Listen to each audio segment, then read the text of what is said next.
Hello, today I will try to help you with the wiring nightmare of the PAC radio replacement interface.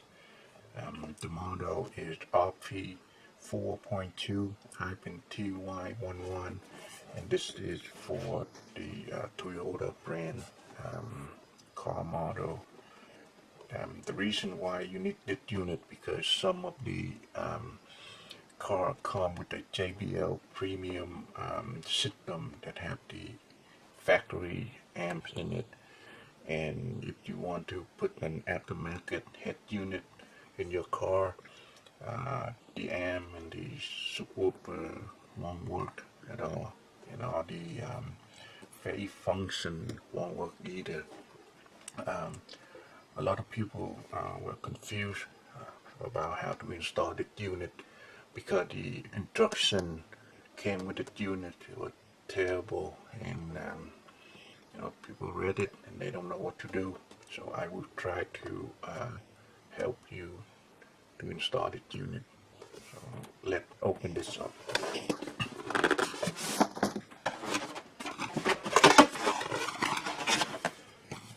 Come with the instruction.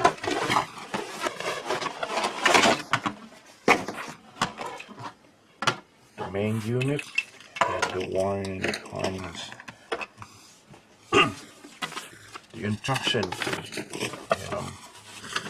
a lot, but it wasn't very clear how to do this installation, so we'll just put that aside for now. So this is the nightmare right here, but it's not that bad. First thing you need to do is that plug in all the input connector into the main unit. So this is the main power connector. The expansion port, you don't need to do anything with it. This is the interface. If your car comes with a non-amplified audio output input, then you use this port. But because the JBL premium unit, then you will need to plug it in at this port. And this is the main harness to go to install to the aftermarket radio head unit. Alright, so after you've done that, it becomes much clearer. These are the connector that will connect to your car main harness. You won't be using all of them. Like my car, I only need to use 3. So, the one that you don't need to use, you can take it off. This long wire is for the navigation output. My car doesn't have that, so I don't need to use it. But if you want more information about the 2 long wire, it's on page 2, this part right here. So all you have right now, this is all you have to be doing.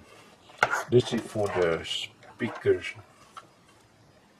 that go into your aftermarket ISO harness, and this is DR for the power and 12-volt ground and accessory wire.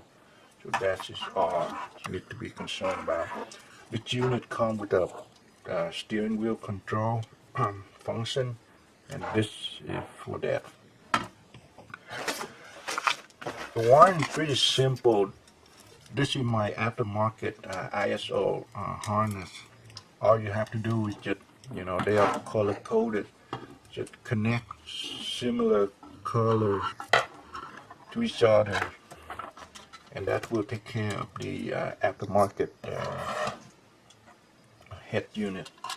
And your aftermarket head unit should come with a chart to show you what color coded wire is, So after that, it's pretty much easier now to connect the wire and get it to work with your car to install the aftermarket head unit. Hope that clears up everything, about the confusion of how to install the PAC unit. Thank you.